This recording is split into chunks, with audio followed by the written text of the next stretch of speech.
അസ്സലാമു അലൈക്കും.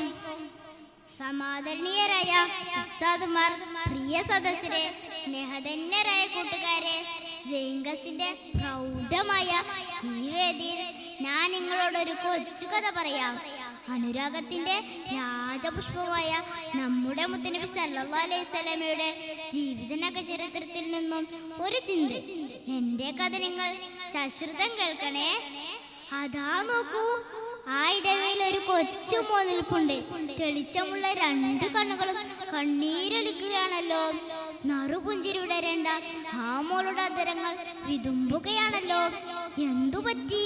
ചിത്രശലഭങ്ങളെ പോലെ പറുദീസകളിൽ പാറി നടക്കേണ്ട ആ മോൾ ആ വഴിയിൽ കരഞ്ഞു നിൽക്കാൻ കുറച്ചു നേരമേയല്ലോ. മോളെന്താ ഇവിടെ നിൽക്കുന്നത്? കാരുണ്യക്കടലായ നമ്മുടെ മുത്തനബി സല്ലല്ലാഹു അലൈഹി വസല്ലമയുടെ സ്നേഹസ്രണ്ണമായ ചോദ്യം.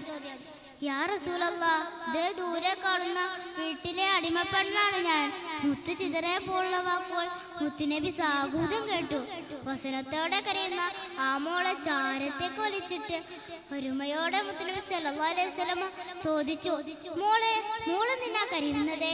പൂനിലാവിന്റെ ശോഭയുള്ള തിരുദൂതരുടെ മുഖത്ത് നോക്കി ആ മോൾ മൊയിഞ്ഞു. യാ റസൂലല്ലാഹ്, ദേ ദൂരെ കാണുന്ന വീട്ടിലെ ജോലി ചെയ്യുന്ന അടിമപ്പെണ്ണാണ് ഞാൻ. യജമാനൻ ഗോതമ്പ് വാങ്ങാനായി 2 ദിർഹം തന്ന് എന്നെ കടയിലേക്ക് പറഞ്ഞയച്ചതാ. ആ 2 ദിർഹം എന്റെ കയ്യിൽ നിന്നും എങ്ങോ വീണു പോയ നബിയെ, കാശില്ലാതെ ഞാൻ എങ്ങനെ വീട്ടിലേക്ക് തിരിച്ചു ചെല്ലും? അവരോട് ഞാൻ എന്താ പറയാ? നബി സല്ലല്ലാഹു അലൈഹി വസല്ലമ തങ്ങൾ ആ മോളുടെ സങ്കടം വായിച്ചെടുത്തു. സ്നേഹത്തോടെ പതിഞ്ഞ സ്വരത്തിൽ നബി സല്ലല്ലാഹു അലൈഹി വസല്ലമ ആ മോളോട് പറഞ്ഞു, മോൾ വിഷമിക്കണ്ട, ഞാൻ തരാലോ ആ 2 ദിർഹം. നബി സല്ലല്ലാഹു അലൈഹി വസല്ലമ തന്റെ കമ്മീസിന്റെ പോക്കറ്റിൽ നിന്നും 2 ദിർഹം എടുത്ത് ആ മോളുടെ കൈവെള്ളയിൽ വെച്ചു കൊടുത്തു. നഷ്ടപ്പെട്ട 2 ദിർഹം തിരിച്ചു കിട്ടിയിട്ടും ആ മോൾ നിന്നു കരയുകയാണ്.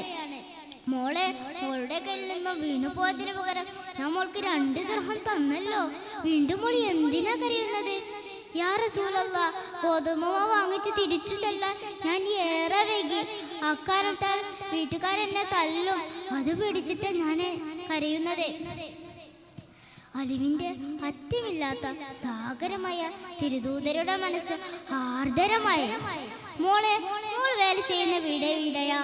അതാ ആ ഇടവയും കഴിഞ്ഞു പോകണം നബിയെ. ഈന്തപ്പനകൾ തണൽ വിരിച്ച മരുഭൂമിയിലൂടെ ആ മോളോടൊപ്പം നബി സല്ലല്ലാഹു അലൈഹി വസല്ലമ ഒത്തിരി ദൂരം നടന്നു. സങ്കടപ്പെരുവിൽ നിന്നും ആ മോളെ സമാശ്വാസമായി വീട്ടിലെത്തി. വീട്ടുകാരോട് സലാം പറഞ്ഞു.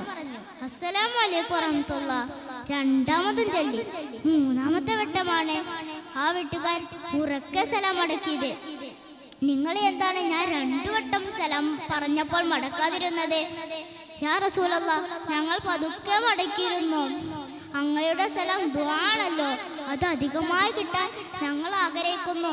അത് ആഗ്രഹിച്ചിട്ടാണ് ആ 2 പ്രാവശ്യവും പതുക്കെ സലാം മടക്കിയത്. യാ റസൂലല്ലാഹ്, അങ്ങ് എന്താ ഇവിടെ നേരത്തെ വന്നത് എന്ന് പറഞ്ഞാലും വീട്ടുകാരുടെ ഭവ്യതയുള്ള ചോദ്യത്തിന് നബി സല്ലല്ലാഹു അലൈഹി വസല്ലമ ഇങ്ങനെ മറുപടി നൽകി. നേരെ വൈകിയതിന് ഈ മോളെ നിങ്ങൾ തല്ലരുത്, അത് പറയാനാ ഞാൻ വന്നത്. നോക്കൂ, ഒരു കൊച്ചു കുട്ടിയും അതും ഒരു അടിമപ്പെണ്ണിനെ ശുപാർശ ചെയ്യാൻ ആ വീട് വരെ നടന്നുപോയി. അത്രമേൽ ഹൃദ്യമാണ് ആ വീട്ടുകാർ.